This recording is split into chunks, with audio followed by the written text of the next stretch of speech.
आदाब, खैर मकदम है आपका समय न्यूज नेटवर्क में और आप देख रहे हैं आलमी समय। अपने खास प्रोग्राम खुली बहस के साथ हाजिर हूं मैं सैयद फैसल अली।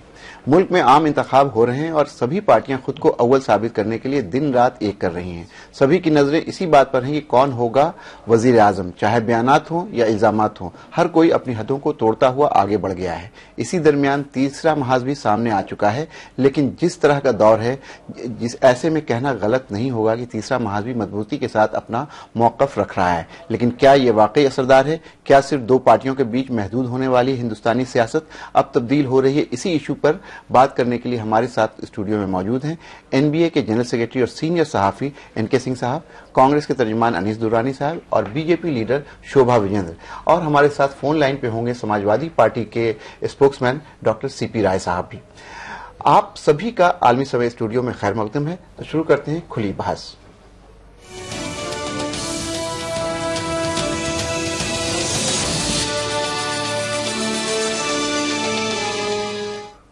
16वीं लोकसभा के लिए हो रहे इंतखाब के लिए ज्यादातर सीटों पर पोलिंग हो चुकी है।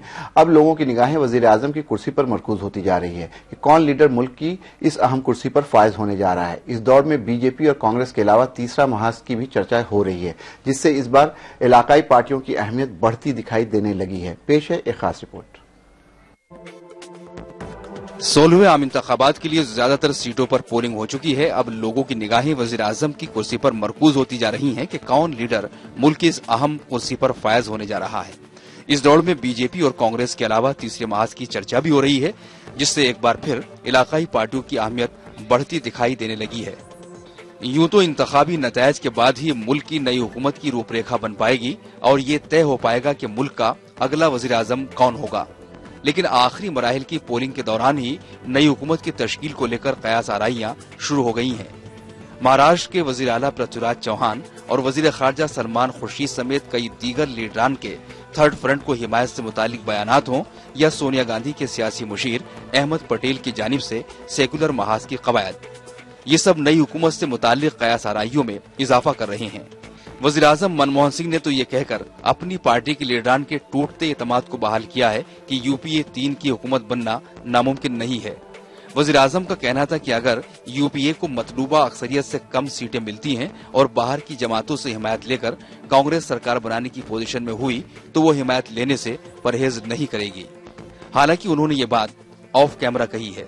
लेकिन कांग्रेस लीडर अभिषेक मनु सिंघवी ने तो ये वाज़ेह तौर पर कह दिया है कि वैसे तो कांग्रेस को जीत का यकीन है, लेकिन अगर जरूरत पड़ी तो यूपीए बाहर की पार्टियों से भी हिमायत ले सकती है। Congress always fights to win and fights on its own strength apart from the pre poll declared alliances.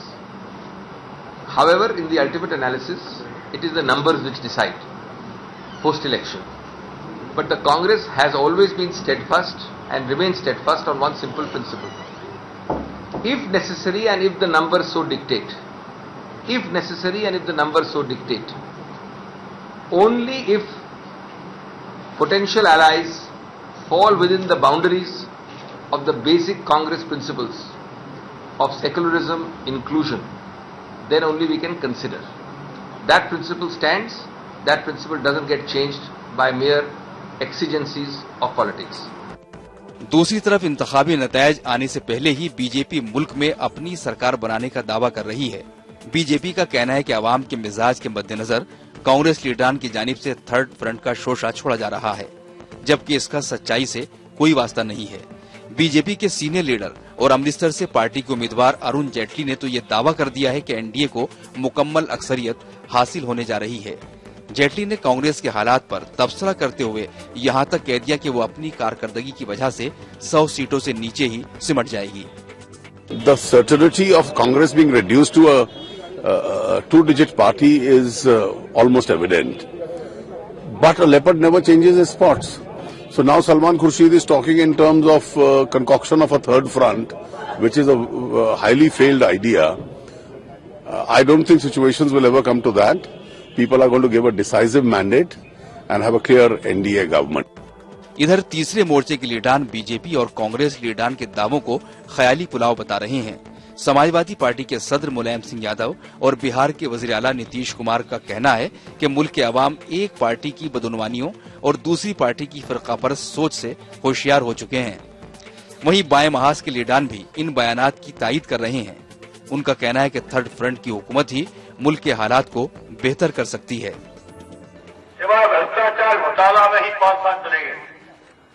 बहर सोचती रही, महंगाई बढ़ी, महंगाई बढ़ा के हमारे गरीब को, मजदूर को, किसानों तक को सबकी कमर फोड़ दी। ऐसी भयंकर महंगाई हुई जिसमें लोग मौत हुई बहुत होती है। और मोदी साहब कहाँ के आ गए? मोदी साहब जाने अभी हालतों का फिर वही शुरू हो गया। बीजेपी में प्रधानमंत्री कौन बनेगा?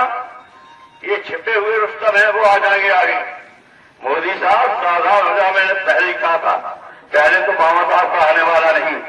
अगर आ भी गया बाबा तो मोदी साहब वहां प्रधानमंत्री नहीं बन पाएंगे।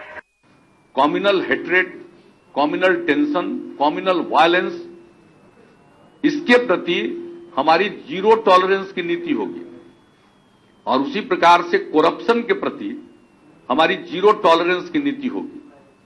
अब ये बहस छिड़ जाती है कि कम्युनलिज्म बड़ा खतरा है या करप्शन बड़ा खतरा है। हमारे देश को की एकता के ऊपर ये कम्युनलिज्म बहुत बड़ा खतरा है और देश के सही ढंग से राजकाज के संचालन में करप्शन बहुत बड़ा खतरा है।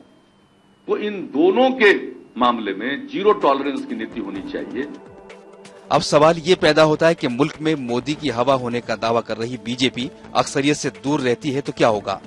इन हालात में बीजेपी को हिमायत कौन देगा? पार्टी के रूहे रवां नरेंद्र मोदी से तकरीबन सभी रियासती पार्टियां दूरी बनाए हुए हैं।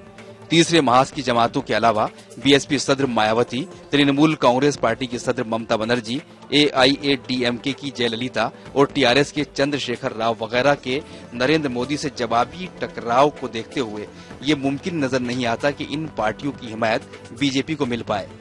तो क्या इस सूरत हाल में बीजेपी को नरेंद्र मोदी या इख्तदार की कुर्सी में से किसी एक का इंतखाब करने का मुश्किल भरा फैसला करना पड़ सकता है? वहीं अगर कांग्रेस भी सीटों की मतलूबा तादाद से अगर बहुत दूर रह गई तो वो भी हुकूमत बनाने का दावा पेश करने से गुरेज करना ही बेहतर समझेगी। इस सूरत में मुल्क के सामने थर्ड फ्रंट ही एक मुतबादिल होगा, लेकिन वहाँ भी सबसे बड़ा मसला क़यादत को लेकर पैदा होगा। इन हालात में अगर सरकार गैर बीजेपी पार्टियों की बनती है तो इख्तिदार की चाबी तो कांग्रेस के हाथ में ही रहेगी। आलमी समय के लिए ब्यूरो रिपोर्ट के साथ मासूम सिद्दीकी।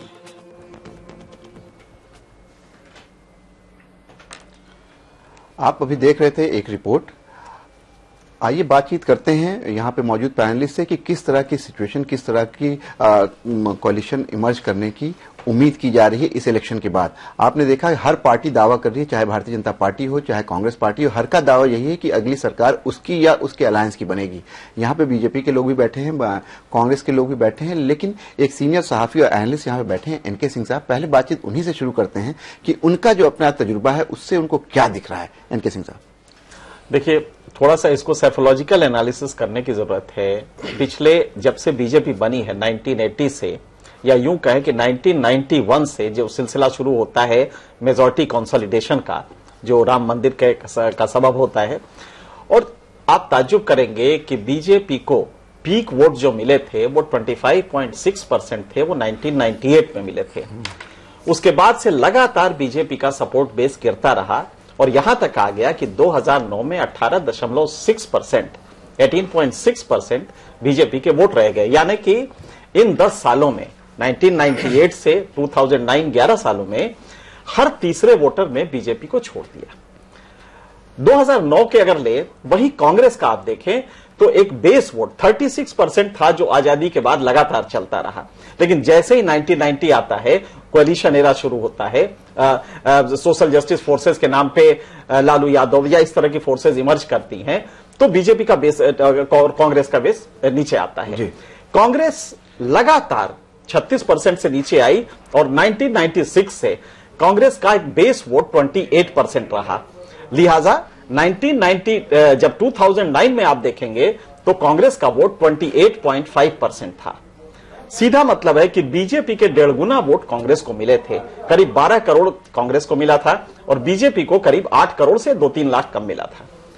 सीधा मतलब है 1.5 गुने का अंतर है। और कांग्रेस का ये वोट लगातार बना हुआ है पिछले 1996 से 28, 27, 26.5 लगभग कंसिस्टेंसी है। बीजेपी का लगातार गिरता रहा और वोट 18% पे आ गया 25.6% से। अब यहां पे जो हालत है इस समय, यह बात सही है कि कांग्रेस की स्थिति बहुत खराब हुई जब पूरा हिंदुस्तान चाहता था कि करप्शन के खिलाफ हमें एक सुचिता हो, एक प्योरिटी हो प्रशासन में, गवर्नेंस हमारा प्योर हो। 2G स्पेक्ट्रम हुआ, किस तरह से ए राजा को कोलगेट हुआ, CWG हुआ, तो जनता ने चाहा कि किसी तरह से जो हमारे हुक्मरान हैं ये एक जीरो टॉलरेंस की पोजीशन ले। कांग्रेस उसमें नहीं कर पाई। उस समय जब जरूरत थी तो Congress had remained wanting, Congress ने वो मैसेज नहीं दिया। उसके बाद अन्ना हजारे का आंदोलन शुरू होता है। उस आंदोलन के तमाम जो वो हैं वजूहात हैं, उसमें एक जो सबसे बड़ा है वो है कि कलेक्टिव कॉन्शियसनेस इस देश का अचानक बदला और उसने कहा कि नहीं साहब, न तो रेप होगा न करप्शन होगा, मतलब लॉ एंड ऑर्डर भी बेटर होना चाहिए। अब यहां तक आते आते कांग्रेस ने कभी भी यह मैसेज नहीं दिया कि नहीं हम जीरो टॉलरेंस से करेंगे, हमारी सरकार रहे चाहे न रहे, ये राजा हटा देंगे। पवन बंसल तक आते आते कांग्रेस ने ऐसा कुछ भी नहीं किया जो मैसेज लगे कि जीरो टॉलरेंस रहे। तो ये एक सबब रहा कि कांग्रेस से लोग नाराज होते गए।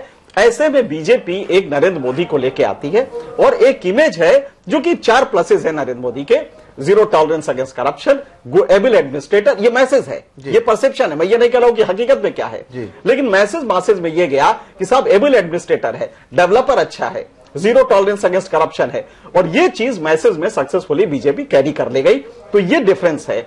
ऐसे में आप देखेंगे कि बीजेपी अच्छा करेगी, ये बात बिल्कुल सही है, लेकिन क्या यह हकीकत है कि कोएलिशन एक स्ट्रांग कोएलिशन बनेगा?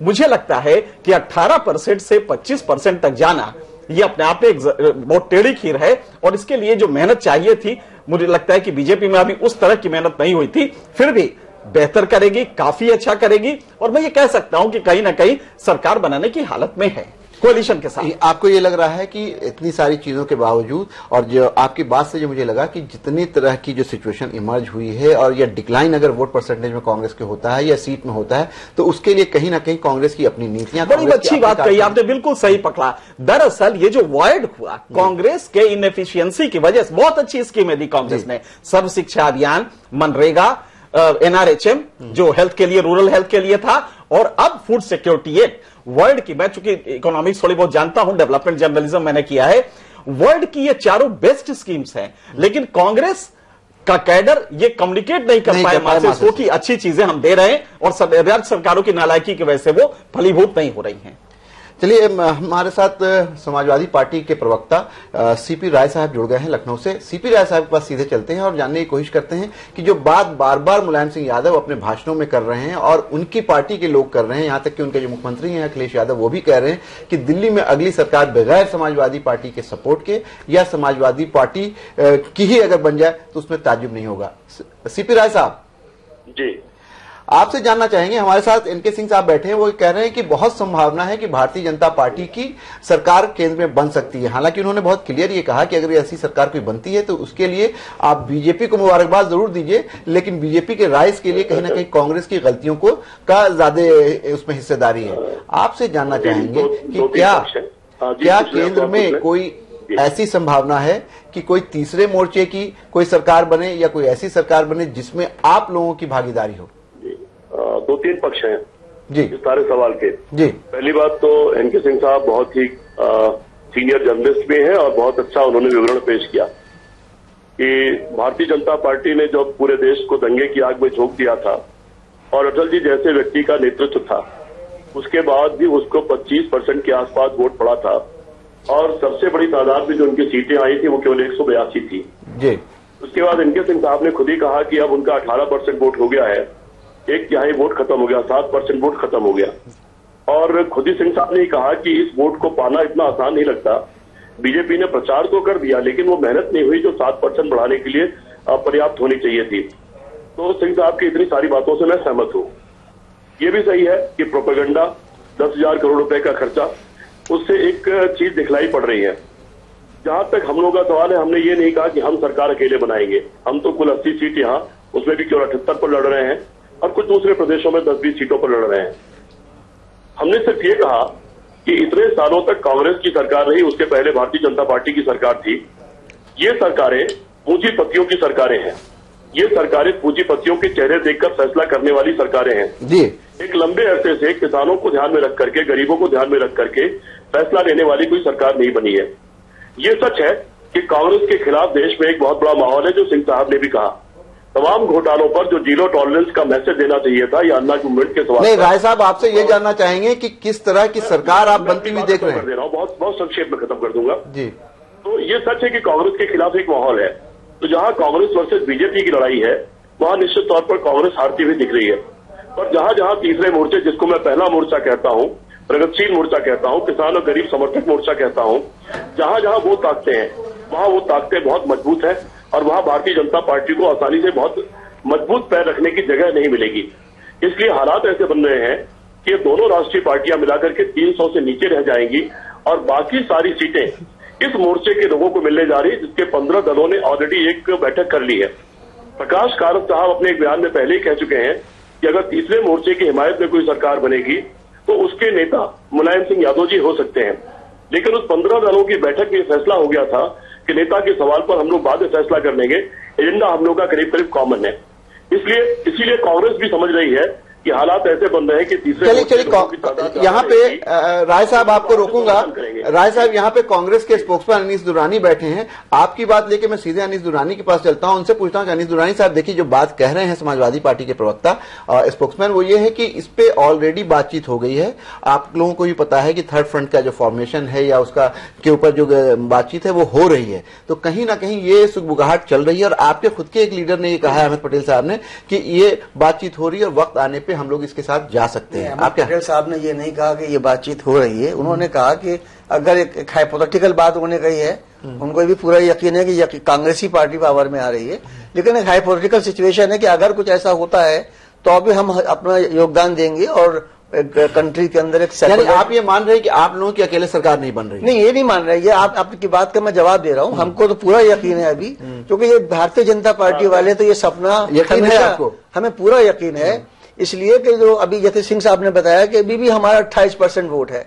देखिए, हिंदुस्तान का एक कैरेक्टर है, किसी गली में किसी शहर में भी आप एक डफली बजाने चले जाओ तो 100, 150, 200 आदमी तो वैसे ही इकट्ठे हो जाते हैं। तो जो कुछ मोदी जी कर रहे हैं और जो कुछ भारतीय जनता पार्टी कर रही है, ये बेसिकली वही हिंदुस्तानी मेंटेलिटी है कि जहां ढोल की आवाज सुनी लोग चले जाते हैं, लेकिन जरूरी नहीं है कि वो उस ढोल वाले को कुछ दे भी और उस ढोल वालों को फॉलो भी करे।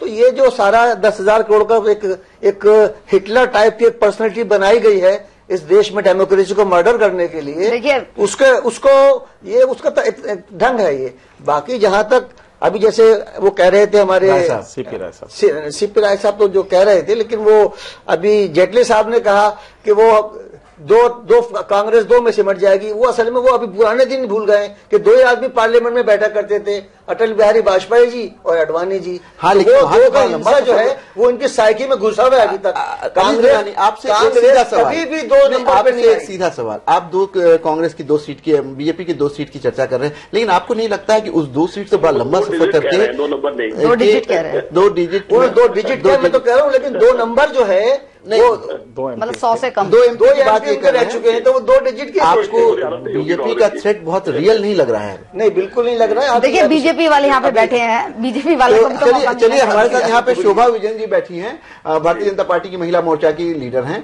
आपसे बात करना चाहते हैं और आपसे जानना चाहते हैं कि जिस तरह की बात हम सुन रहे हैं, आपने राय साहब को भी सुना, सिंह साहब ने भी अपनी बात कही, अनीस दुरानी बिल्कुल इस बात को नकार रहे हैं कि आपकी सरकार बन रही है। सरकार उनका ये दावा है कि कांग्रेस सरकार बना सकती है। कैसे देखते हैं आप? देखिए, पहली बात तो ये है कि जिस विषय पे चर्चा हो रही है, मुझे लगता है कि वो विषय अपने आप में मायने नहीं रखता। आप देखिए, जिस प्रकार से 7वें दौर का चुनाव हो चुका है, 436 सीटों पे चुनाव हो चुका है और इतनी बड़ी संख्या के अंदर 66% लोग बाहर आए हैं अपना मतदान करने के लिए।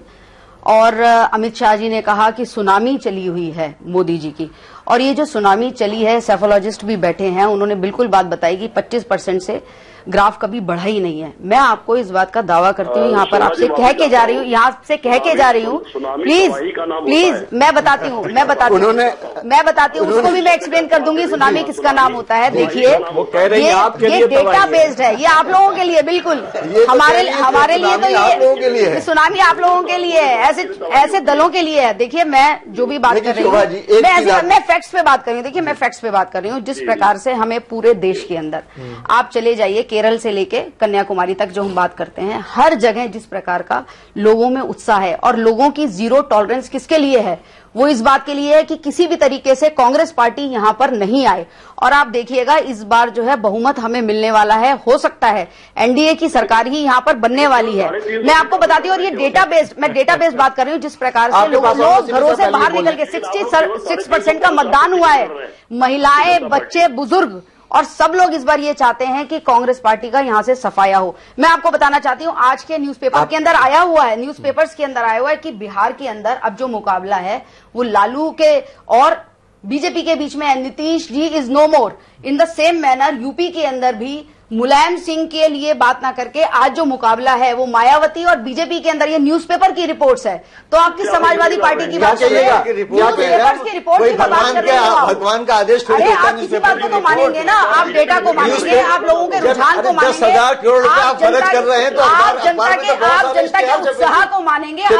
चलिए आपको यहाँ पे रोकना पड़ेगा। शोभा जी यहाँ पे वक्त हो गया। आप देखिए ना, आप 16 तारीख को आपको पता लग जाएगा। 16 तारीख को अनिल दुरानी साहब और शोभा जी यहाँ पे वक्त हो गया एक ब्रेक का। ब्रेक के बाद वापस आएंगे, तो फिर वापस चलेंगे शोभा जी के बाद उसका सीपी राय साहब के पास। लेते हैं एक ब्रेक।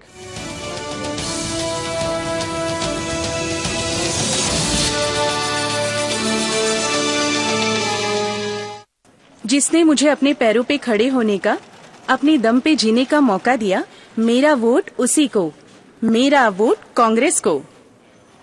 साडा वोट तो उसी को जाएगा जिसने आज तक कभी किसी किसान के साथ नाइंसाफी नहीं होने दी। मेरा वोट कांग्रेस को। जब एक बार लेबरों से जिंदा वापस आ जाती है, डरना भूल जाती है। लेबरों का खौफ और दर्द एक बात तो सिखाई देता है, जिंदगी में नई उम्मीद चाहिए तो तकलीफ तो उठानी ही पड़ती है।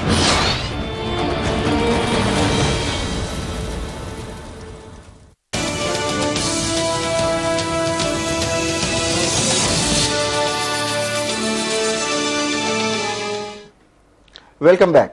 ब्रेक में जाने से पहले हम बात कर रहे थे कि क्या भारतीय जनता पार्टी केंद्र में गवर्नमेंट बना लेगी। उससे पहले हम बात कर रहे सीपी राय साहब ने, उन्होंने थर्ड फ्रंट की जो पॉसिबिलिटीज हैं उस पर बात की, लेकिन उन सारी चीजों को नकारा शोभा विजेंद्र ने। उन्होंने कहा कि जो सिचुएशन अभी है उसमें राइटिंग ऑन द वॉल्स जो है बिल्कुल क्लियर है कि इस बार भारतीय जनता पार्टी की सरकार आने जा रही है।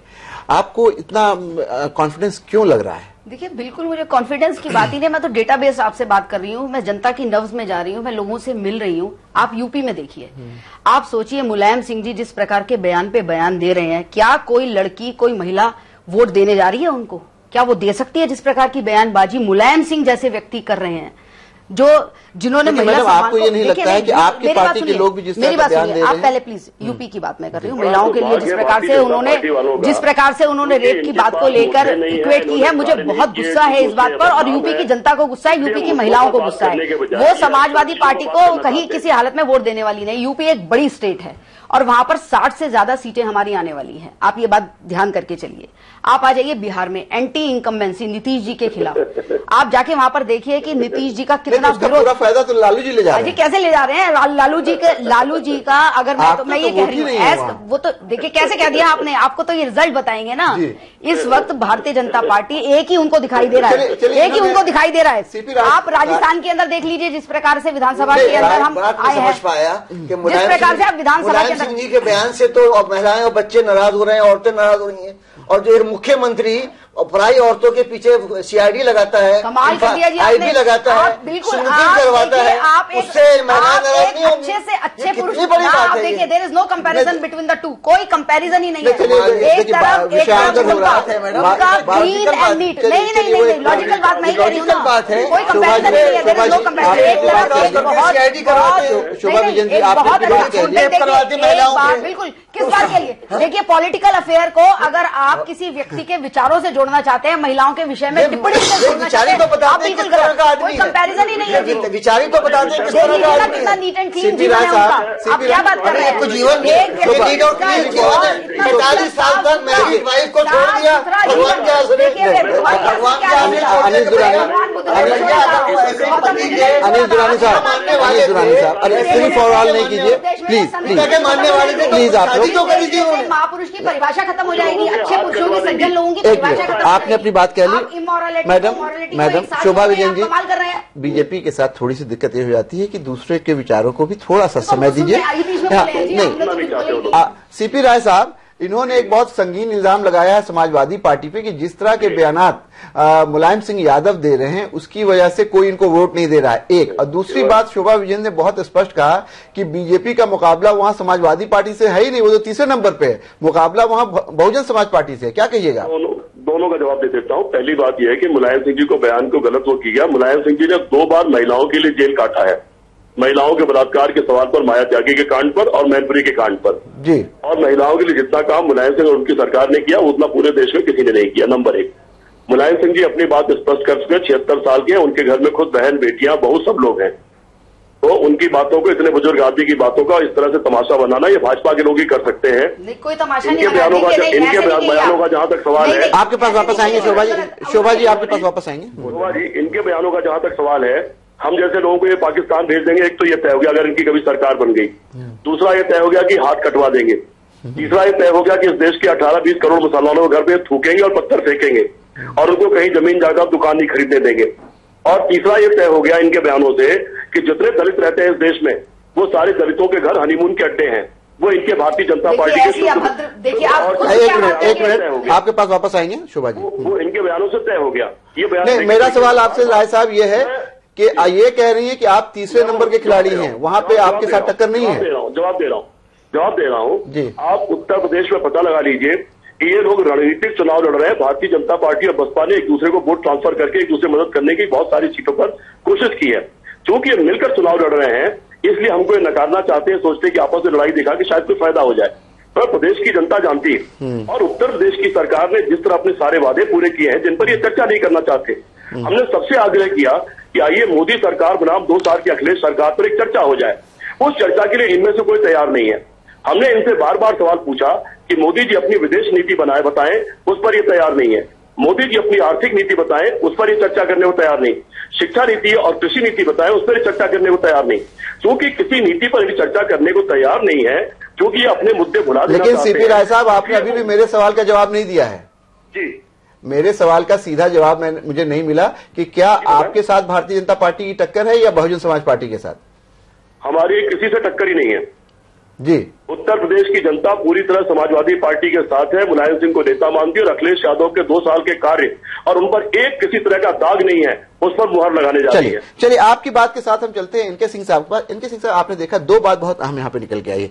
एक तो ये पहली तरफ आप देख रहे हैं कि बहुजन ये समाजवादी पार्टी के जो स्पोक्समैन है उनका कॉन्फिडेंस देखिए कि किसी से उनका कोई टक्कर नहीं है और 2 साल की जो अखिलेश सरकार के उसकी उपलब्धियों के बारे में, उसके अचीवमेंट्स के बारे में बात कर रहे हैं। आपने देखा शोभा विजयन बिल्कुल आश्वस्त हैं, बिल्कुल ये श्योर हैं कि बीजेपी की सरकार बन रही है। लेकिन यहाँ एक सवाल मुझे लगता है उठ रहा है कि जिस तरह से कल नरेंद्र मोदी ने चुनाव के बाद वो जो कमल दिखाया और इतना कॉन्फिडेंस अगर है शोभा विजयन में, तो जाहिर सी बात है जो भारतीय जनता पार्टी के कैंपेन को लीड कर रहे हैं, प्राइम मिनिस्टर के कैंडिडेट हैं, उनको क्या जरूरत पड़ गई थी वो कमल का फूल दिखा करके एक तरह से कैंपेनिंग करने की? जी, मैं इस सवाल पे आता हूं। इसके पहले आपने तीनों पार्टीज के नुमाइंदे को सुना, तीनों ने ये बताया कि नहीं, अब की बार तो उनकी पार्टी आ ही रही है।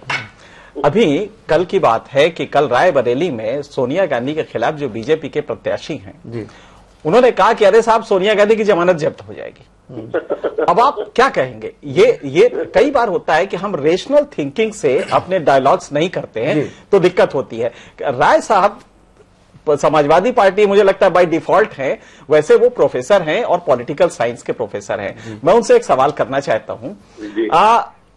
ये बात सही है कि दोनों नेशनल पार्टीज ने एक तस्तरी में सजा के अपनी नालायकी से अपने सपोर्ट बेस को रीजनल पार्टीज को दे दिया। ये बात बिल्कुल सही है। 90 से अगर आप एनालिसिस करें तो दोनों नेशनल पार्टीज ने, कांग्रेस 36% से 28 पे आ गई, बीजेपी 25 से 18 पे आ गई, और रीजनल पार्टी का क्यूमुलेटिव लेंगे तो करीब 42% पे जाके रुकता है। बिल्कुल नेचुरली आपका ये जो अपबीट मूड है, लेकिन जो थर्ड फ्रंट है, आप ये जानते हैं कि ये प्री इलेक्शन, इसका कोई मतलब नहीं है। ममता बनर्जी एक वोट आपको यूपी में नहीं दिलवा सकती, मुलायम सिंह एक वोट उनको बंगाल में नहीं दिलवा सकते। तो third front post election arrangement है, वही पॉसिबल हो सकता है, इसके पहले इसका कोई मतलब नहीं होगा। तो पोस्ट इलेक्शन होगा वो तो ठीक है, लेकिन क्या ये फैक्ट नहीं है कि all income passing Modi effect जो है उसने मेरे ख्याल से ट्रांसेंड किया है कास्ट बैरियर्स को, और एक बार एक नया कुछ बन रहा है जो कि मुझे लगता है कि बीजेपी के सपोर्ट बेस को बढ़ाएगा। ऐसे में मुलायम सिंह का यूपी में जैसे मान लीजिए जो गवर्नेंस रही है उसको हम बहुत अच्छा नहीं मानते कि कोई ऐसा रहा है जिसको लेके हम उसके मॉडल को कहें या कहें, और खास करके लॉ एंड ऑर्डर कम्युनल जो सिचुएशन रही है वो बहुत अच्छी नहीं रही है। तो ऐसे में लगता नहीं है कि थर्ड फ्रंट का जो तस्वुर किया जा रहा है, एक तो प्री इलेक्शन उसका कोई मतलब नहीं है, और पोस्ट इलेक्शन भी अगर वो हो रहा है तो वो एक रडरलेस होगा, और रडरलेस को मेरे ख्याल से जनता बहुत ज्यादा उससे मुतासिर नहीं होगी। लिहाजा थर्ड फ्रंट का कंसेप्ट जो है वो मेरे ख्याल से आप लोग कुछ एक झुनझुने की तरह है जो कि बजा रहे हैं, जिसका कोई बहुत ज्यादा रियल बचता है, तो 1-1.5 साल बचता है, उसके बाद नहीं बचता है, टूट जाता है कई बार, और फिर कोई अब अंगूर खट्टे हैं तो कुछ तो बोलेंगे ही ना, और कुछ बचा नहीं बोलने। मुझे तो ऐसा लगता है बिल्कुल कुछ बोलने के लिए बचा ही नहीं है। देखिए बहुत सीधी सी बात है कि यूपी के अंदर इस वक्त 2 साल में ही इतनी एंटी इनकम्बेंसी है। हम यूपी के अंदर भी गए हैं, यूपी के मतदाताओं से भी बात की है, और वहां की कानून व्यवस्था हो, वहां की सड़कें हो, वहां के किसानों की हालात हो, और वहां की महिलाओं की जैसे मैंने बात की है। इसके बाद भी अगर समाजवादी पार्टी ये मानने को तैयार नहीं है कि वहां पर लोगों में उनके खिलाफ आक्रोश है, और हमने कभी भी बात नहीं करी, भारतीय जनता पार्टी कभी भी बात नहीं करती कि ये कौन व्यक्ति है, किस वर्ग विशेष से बात करता है, लेकिन मैंने देखा समाजवादी ने सीधे बात अपनी लाके मुस्लिम और दलितों पे लाके बात कर दी। आपने कैसे कहा मुस्लिम, नहीं हम सबको साथ लेने की, हम तो बात ही सबको साथ लेने की चलते हैं। समाजवादी पार्टी में मुझे तो बड़ा बुरा लगा, अच्छा नहीं लगा ये डिबेट सब जगह जाती है। आपने कैसे अलग से बात मुस्लिम और दलित की कर दी? मुस्लिम हो चाहे दलित हो चाहे कोई भी हो, अगर आप जो है रामदेव जी को भी, अगर आप किसी भी व्यक्ति को, अगर कोई भी व्यक्ति कहीं पर भी जाकर खड़े होकर कोई भी स्टेटमेंट देता है और उसको आप भारतीय जनता पार्टी से जोड़ देंगे तो मैं उसको नहीं मानूंगी। दूसरी चीज मैं आपसे ये गिरिराज सिंह तो आपके खुद के हैं। देखिए वाली बात देखिए उनको फिर बताया ना मोदी जी ने उनको बताया ना, समझाया ना, कहा ना, सब कुछ किया। उन्होंने कहा ये समय नहीं है, नहीं सब कुछ किया, नहीं देखिए नहीं हाँ तो बोला ना, सही बोला समय नहीं है, ऐसा नहीं है। समय के बाद आपको पता है उनके मन के आपके पास कोई मन को आपके पास कोई कैमरा लगा, यहाँ पर इतनी अभद्र भाषा। आप देखिए प्रियंका क्या बोलती है, आपने बात कर ली जी राय साहब। नहीं ऐसे नहीं एक सच्चे को पिछड़ा क्यों कह रहे हैं, और ये क्यों कह रहे हैं कि भारतीय जनता पार्टी आने देगा? अब तक दुष्ट जातियों का राज था, अब पिछड़ों का राज आने वाला है। अगर आप जात की बात नहीं कर रहे हैं, हमारे मोदी जी को देखिए क्यों कह रहे हैं? बोल अगर आप विघटन की बात नहीं कर रही हैं तो अपने घोषणा पत्र में आप राम मंदिर 370 और कॉमन सिविल लॉ क्यों लेके आई हैं? नहीं हमने तो कोई विघटन की बात नहीं की, हमने कोई सबसे पहले साथ लेने की बात राय साहब आपको यहाँ पे रोकना पड़ेगा की बात करते हैं, हर भारत में शोभा जी आपको भी यहाँ पे रोकूंगा। मोदी जी का नहीं, हम सबको साथ लेने की बात करते हैं और हिंदुस्तान सब लोगों से मिलकर बना। आपको यहाँ पे रोकूंगा। ये कुछ ऐसी पार्टियां हैं जिनका कोई जनाधार नहीं है, वो केवल पार्टी अपीसमेंट के नाम पे, तुष्टीकरण के नाम पे। नहीं बिल्कुल गलत है ये, बिल्कुल गलत। एक सवाल के बाद आपके पास वापस आएंगे। आपसे मैंने एक सवाल और पूछा था राय साहब, वो कमल का फूल लेकर के वोट देने के बाद जिस तरह से भाषण दिया नरेंद्र मोदी जी ने, 2 सवाल। एक तो ये कि वो फूल जो दिखाया उसको काफी देर तक कभी बाएं हाथ में और कभी दाएं हाथ में लेकर के दिखाते रहे, उसकी क्या जरूरत पड़ गई? इतने कॉन्फिडेंट हैं कि उनकी सरकार बन रही है तो। और दूसरा ये कि क्या चुनाव वोटिंग के तुरंत बाद वहीं पे इतना लंबा 14-15 मिनट का भाषण देना, क्या ये उचित था? नहीं, वो 14 मिनट 20 सेकंड का है, चूंकि हमारे ऊपर भी आया है, हमारे ऊपर भी इलेक्शन कमीशन ने मुकदमे कर दिए हैं। मैं ब्रॉडकास्ट एडिटर्स एसोसिएशन का जनरल सेक्रेटरी हूं, तो मुझे उसे कंटेस्ट करना पड़ रहा है। खैर वो हम लोग अपने लेवल पे इलेक्शन कमीशन की कुछ गलतियां हैं उसको वो कर रहे हैं, लेकिन मुझे समझ में नहीं आया कि कल नरेंद्र मोदी जो कि काफी मेथोडिकल, काफी सोच के चीजें करते हैं और 1 महीने आगे तक का सोच लेते हैं, कल उन्होंने 2 चीजें की। एक तो वहां पे जो तकरीर की वो प्योरली इलेक्शन का भाषण था, वो वर्चुअली हम देख रहे थे, बल्कि हमने सोचा कि एक मैसेज दे अपने आप रिपोर्टर को कि भाई इसको ये तो इलेक्शन स्पीच हो गई है। तो एक तो ये है कि 14 मिनट का भाषण वहां पे प्रेस कॉन्फ्रेंस वर्चुअली भाषण हो गया, एक तो ये था। दूसरा आपने अपने उससे निकाला, तो सदरी से निकाला कमल और लेके उसको उंगली के साथ उसको रखा। एक ब्लैटेंट वायलेशन है सेक्शन 126 1B का, जिसमें कि बड़ा क्लियरली कहा गया, मैं आपको पढ़ के सुना दूं ताकि व्यूअर समझ जाए इसको। जी। No person shall display to the public any election matter by means of cinematograph, television और अदर सिमिलर एपरेटस। बिल्कुल क्लियर, बड़ा क्लियर है जी। और मटेरियल में क्या है, एक मिनट, ये टेक्निकल सब्जेक्ट है, थोड़ा सा एक मिनट रुक जाइए। मटेरियल जब आप कहते हैं तो मटेरियल में सबसे बड़ा इलेक्शन सिंबल है आपका, तो इसलिए वो ग्रॉस वायलेशन हुआ है। इशू ये है कि नरेंद्र मोदी ऐसा आदमी ये किया क्यों? क्या इससे कोई वोट बढ़ने जा रहे हैं? अगर हम इंटेंशन पे आ जाए, मैं यही बात कर रहा हूं कि इंटेंशन क्या नहीं। मुझे लगता है कि आप कमल का फूल आज से नहीं 19 जी रहे साहब, इस पर कार्रवाई क्या हो सकती है, वो कुछ मेंशन है क्या? हाँ, इसमें 2 साल की सजा है सेक्शन 2 में, सब सेक्शन 2 में, तो मैं उसको भी पढ़ के सुना देता हूं। Any person who contravenes the provision of subsection 1 shall be punishable with imprisonment for a term which may be extended to 2 years or with fine or with both। और 2 years का सीधा मतलब है कि सुप्रीम कोर्ट के जो नए वो आए जजमेंट, उसके हिसाब से 2 साल की अगर आपको सजा है तो आप इलेक्शन से डिबार हो जाएंगे। तो ये वो क्लॉज है।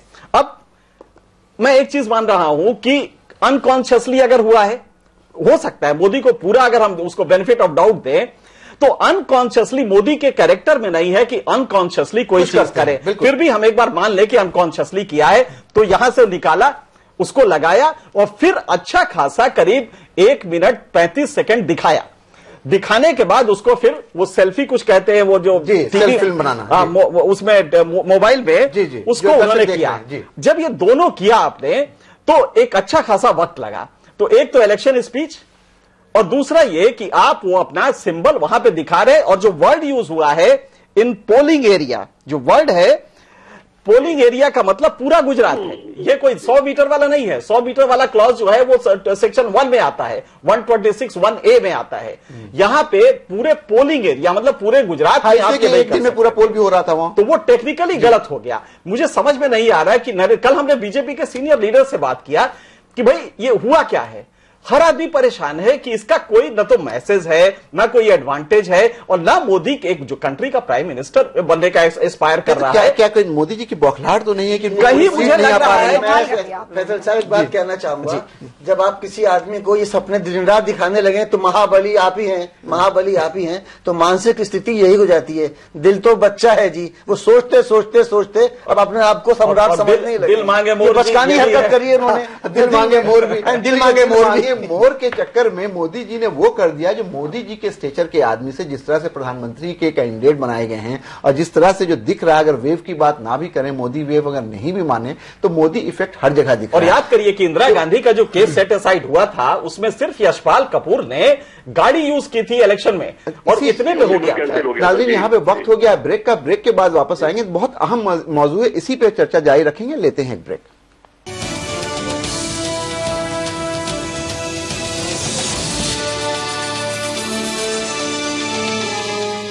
लाल लाल टमाटर, फिर समोसा हो या बर्गर, टॉप्स केचप, इंडिया का इंटरनेशनल टेस्ट टॉप्स। लाइफ में लाए मजा।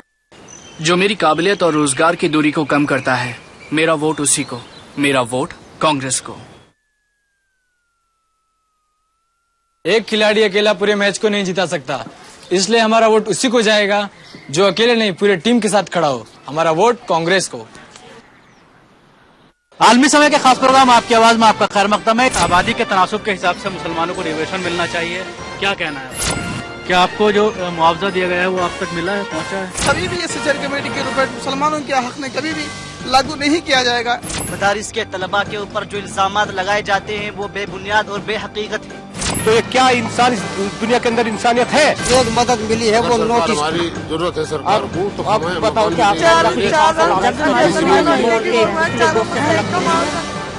आपकी आवाज शनिचर की शाम 5:30 बजे और इतवार की दोपहर 12:30 बजे सिर्फ आलमी समय पर।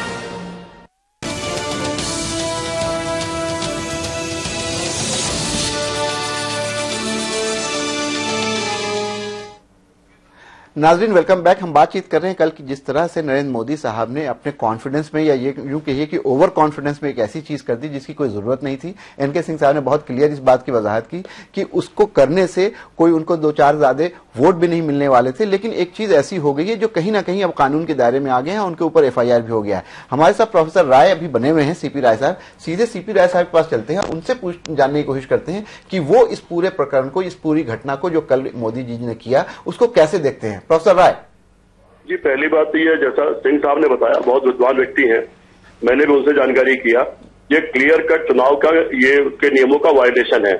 इस पर चुनाव आयोग को तत्काल संज्ञान लेना चाहिए, बल्कि कुछ वो तो ले भी लिया है, FIR हो गया है जी।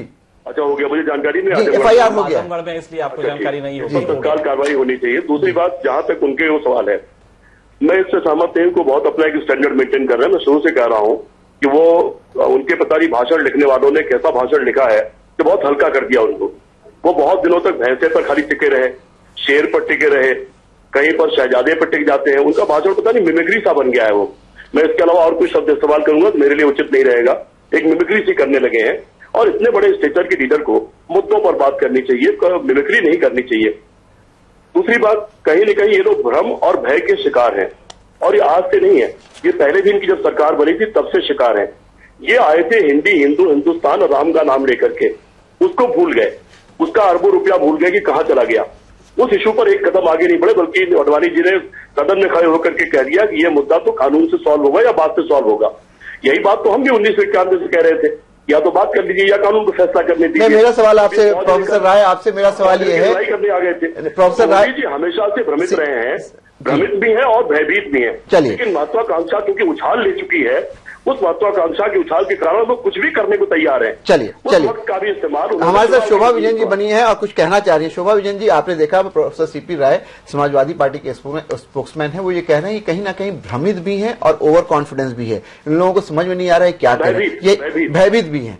और अनीस दुर्रानी जो कांग्रेस के स्पोक्समैन है, उनका भी ये कहना है कि इनका मन ज्यादा बढ़ गया है, दिन रात ये सपना देख रहे हैं कि प्राइम मिनिस्टर बनना है, बनना है, बनना है, और शायद अब वो ऐसा नहीं लग रहा है, इसलिए बौखलाए हुए हैं। कैसे, क्या कहिएगा? देखिए, मेरा तो सीधा साधा आपसे ये कहना है कि मोदी जी प्रधानमंत्री बन रहे हैं, और जो उनके चाहे वो कमल दिखाएं या कुछ करें, जो उनके, देखिए ऐसा है, जब वो वहां से पोलिंग स्टेशन से निकले और उसके बाद एक उत्साह के अंदर, उस उत्साह में या तो मंदिर के नाम पर या मोदी के नाम पर, देश के नाम पर चुनाव नहीं करते आप लोग। नहीं, देखिए बिल्कुल, हम देश के लिए बात कह ली, अब शोभा जी को बोलने दीजिए। इस वक्त देश के लिए, इस वक्त हमने तो बार बार ये कहा है कि इस वक्त देश के लिए जरूरी है, अगर देश की आर्थिक हालत को सुधारना है, देश की सामाजिक हालत को सुधारना है, अगर हमें अपने दूसरे देशों से पॉलिटिकल रिलेशन ठीक करने हैं, तो इस वक्त हमें मोदी की बहुत सख्त जरूरत है।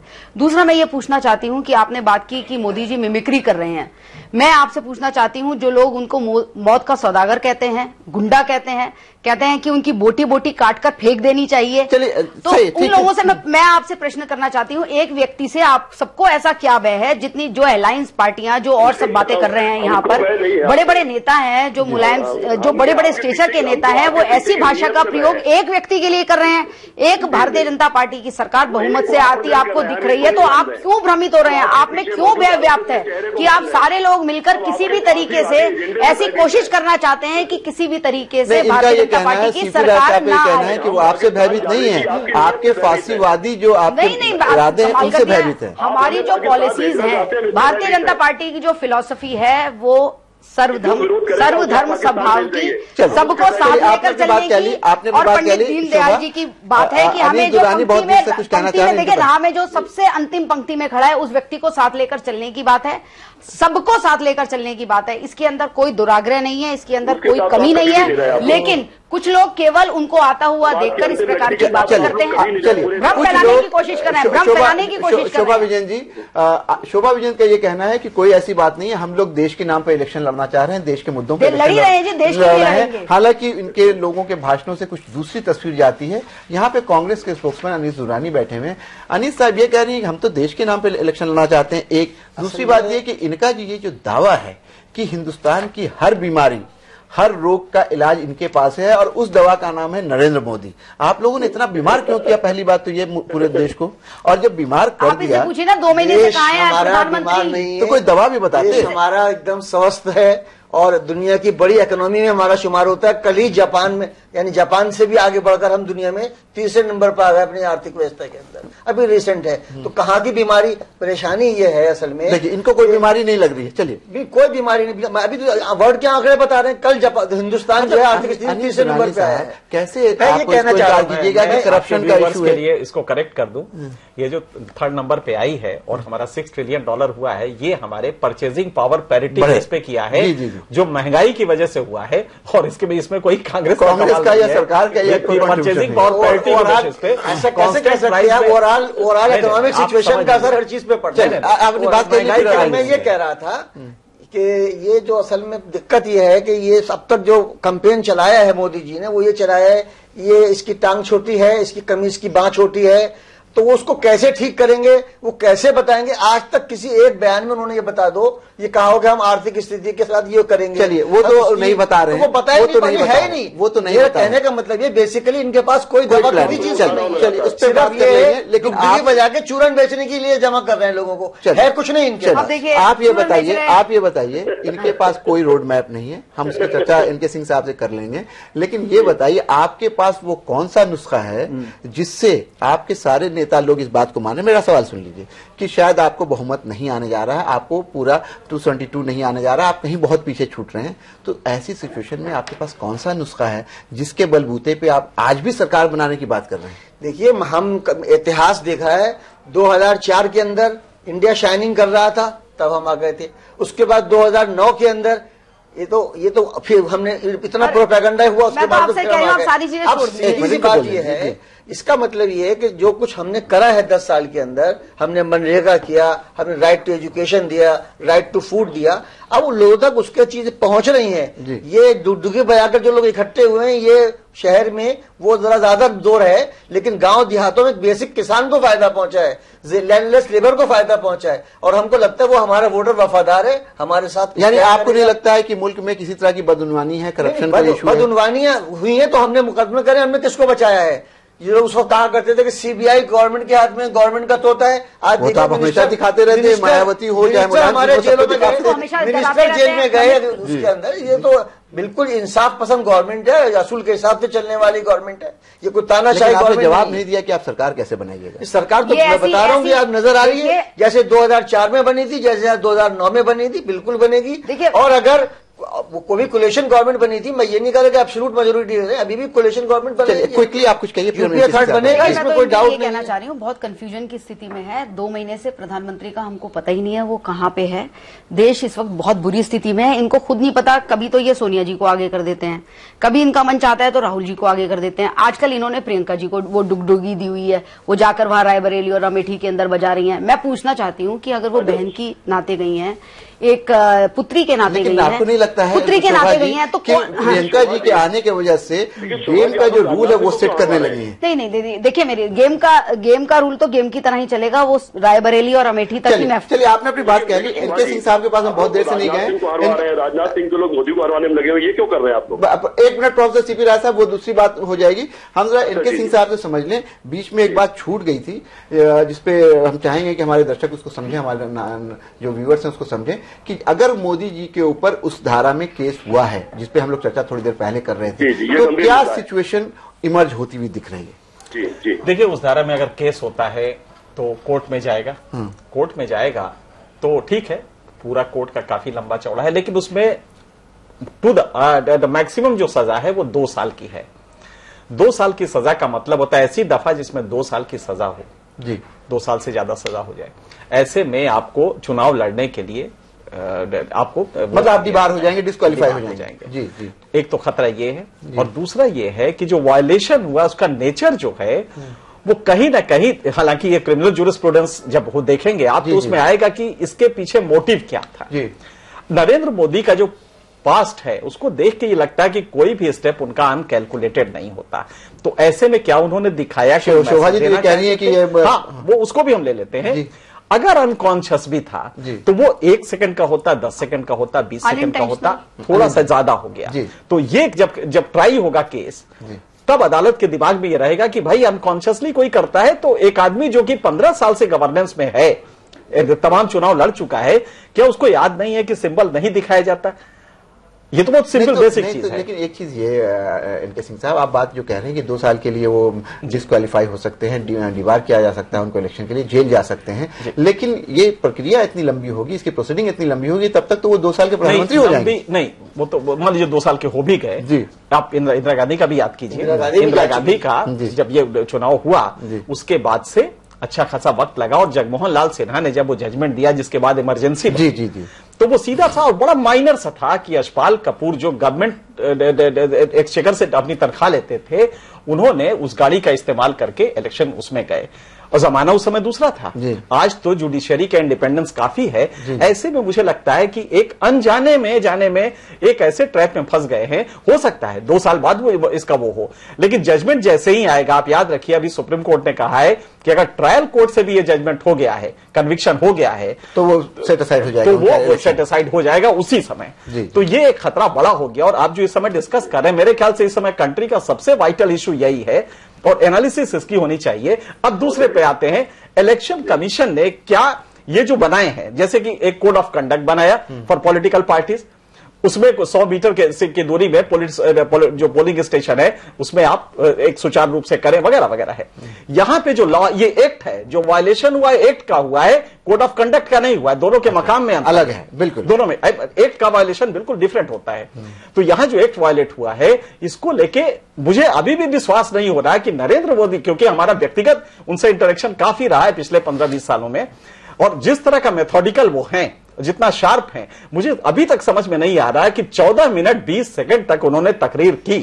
एक तो वही गलत था, 14 मिनट आप इलेक्शन स्पीच दे रहे हैं, वही गलत था। आप छोड़ दीजिए सिंबल, एक बार सिंबल हम छोड़ भी दें तो इलेक्शन कमीशन को यह भी देखना पड़ेगा कि उसके जो ऑर्डर्स हैं वो बहुत क्लियर, जैसे हम लोग को मुकदमा किया है सारे चैनल्स पे, उस समय हम बैठे थे चैनलों पे, सब पे मुकदमा किया है। मेरा सवाल सिर्फ इलेक्शन कमीशन ये है कि हम पूरी तरह से आपका रेस्पेक्ट करते हैं, आप मुझे कह दीजिए कि जिस दिन आप अनाउंस करेंगे इलेक्शन, उस दिन से कोई भी नेता का प्रेस कॉन्फ्रेंस कवर नहीं होगा, क्योंकि मुझे नहीं मालूम है कि कब कोई नरेंद्र मोदी खड़ा होगा, दिखा देगा, कोई साइकिल दिखा देगा जी, राय साहब खड़े होंगे, साइकिल में आपके ऊपर केस क्यों हो भाई? आज आजमगढ़ में है राय साहब, वहां पे चुनाव प्रचार कर रहे हैं, मान लीजिए कि 48 घंटे के दौरान ये करते हैं, और उस समय ये साइकिल लेके हमारे विजुअल में दिखा देते हैं, तो वो ये तो गए। इसमें एक छोटा सा कहना है, देखिए लीगैलिटी जो भी है, अगर वो प्रश्न है तो वो तो अपना काम करेगी, बिल्कुल अपना काम करेगी, लेकिन इलेक्शन कमीशन को ये भी सोचना चाहिए, इलेक्शन कमीशन को ये भी सोचना चाहिए, साइकिल की बात तो हो गई, लेकिन जब कोई भी व्यक्ति अपना वोट देने के लिए जाता है तो कांग्रेस पार्टी का साइन तो है ही हाथ, वो हाथ को कहाँ छोड़ के जाएंगे? ये सब सही पूछ रही हैं कि भाई कई बार आएगा, मान लीजिए ये किया, उसमें जो वर्ड है यूज हुआ है लॉ में, वो है विद एन इंटेंशन, तो वहां पे कोर्ट ये देखेगा कि आपका इंटेंशन डिसाइड करेगा इलेक्शन कमीशन। शोभा जी, जितना एक कॉमन आदमी जानता है लॉ को, ये है कि कोई भी चीज इंटेंट पे डिपेंड करती है, इंटेंट क्या, हाँ, तो वो बहुत इंपॉर्टेंट हो जाता है, बिल्कुल इंपॉर्टेंट है। और जहां तक चलिए हम वापस जाते हैं, जहां तक सिंह साहब हेलो जी बोलिए। मैं एक जानकारी सिंह साहब कि क्या पोलिंग बूथ पर या पोलिंग स्टेशन पर खड़े होकर के प्रेस कॉन्फ्रेंस हो सकती है? पोलिंग नहीं, वो इशू दूसरा है। देखिए ऐसा है कि पोलिंग स्टेशन से अगर आप 100 मीटर बात कर रहे हैं, बात इसकी नहीं है, ये परंपरा देश में बनी हुई है कि आदमी बड़ा नेता आता है, वो उंगली दिखाता है और कुछ बोलता है कि हम लोग जीत रहे हैं। अरे ये भी वायलेशन, मतलब कि इलेक्शन, मैं वही कह रहा हूं कि इलेक्शन कमीशन को क्लियर बताना पड़ेगा। आखिर कहीं इसमें एम्बिग्युइटी है इलेक्शन कमीशन की, जो मॉडल कोड ऑफ बड़ा वेग सा हो गया फॉलो करने में, इम्प्लीमेंटेशन में। अब जैसे कि एक उदाहरण लीजिए, हमसे कहा गया कि बीजेपी मैनिफेस्टो आप लोग नहीं एयर करेंगे, तो रात के 11 बजे अचानक हम लोगों ने डिसाइड किया कि नहीं करेंगे, क्योंकि इलेक्शन कमीशन ने कहा है कि आप करें, कोई दिक्कत नहीं, असम में ना करें, वहां पे चुनाव हो रहे हैं।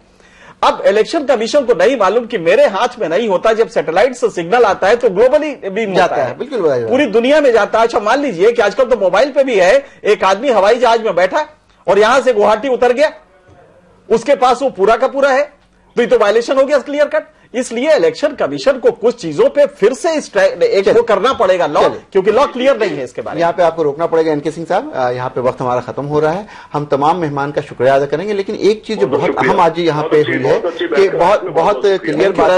बहुत क्लियर बातें हैं कि प्रोफेसर सीपी राय ने एक बात बिल्कुल क्लियर की कि थर्ड फ्रंट की एक फॉर्मेशन से कोई आदमी इनकार नहीं कर सकता है। वो आज की जमहूरी निजाम की एक हकीकत है, और मुझे ऐसा लगता है कि अगर हम बाइपोलर पार्टीज की तरफ जाएं तो शायद ये डेमोक्रेसी के लिए हिंदुस्तान में बेहतर नहीं होगा। तीसरा ऑप्शन हमेशा खुला रहना चाहिए, और ये भी ध्यान में रखना चाहिए कि दो पार्टियों के अलावा एक ऐसा वोट बैंक होता है और ऐसे मेंबर्स ऑफ पार्लियामेंट होते हैं जिनकी बहुत बड़ी तादाद होती है, तो उनको भी आप नजरअंदाज नहीं कर सकते। आप वोटर्स के चॉइस पे भी उंगली नहीं उठा सकते हैं। लेकिन इस पूरे बहस में एक बात और बहुत अहम आई, जिसपे एनके सिंह साहब ने बहुत तफसील में रोशनी डाली कि कल जो नरेंद्र मोदी ने जो काम किया कमल का निशान दिखाने का, उसको किस तरह से लिया जाए। शोभा विजेंद्र का यह मानना था कि वो अनइंटेंशनल था, लेकिन अनीस दुर्रानी इस बात पे बजित थे कि नहीं, अनइंटेंशनल नहीं हो सकता है, हर चीज वो सोच समझ के करते हैं। और कुछ इसी तरह की बात प्रोफेसर राय ने और एनके सिंह साहब ने यह कही कि मैं बहुत अच्छे से जानता हूं, मेथडिकल आदमी है, अनइंटेंशनल नहीं था। मामला कोर्ट में जा रहा है, केस हो चुका है। हम तमाम मेहमान का यहाँ पे शुक्रिया अदा करेंगे। खुली बहस में फिलहाल इतना। आप आलमी समय को इंटरनेट पे ही देख सकते हैं, लॉग ऑन करें समयलाइव.com। फिलहाल हमें इजाजत दीजिए और आप देखते रहिए आलमी समय।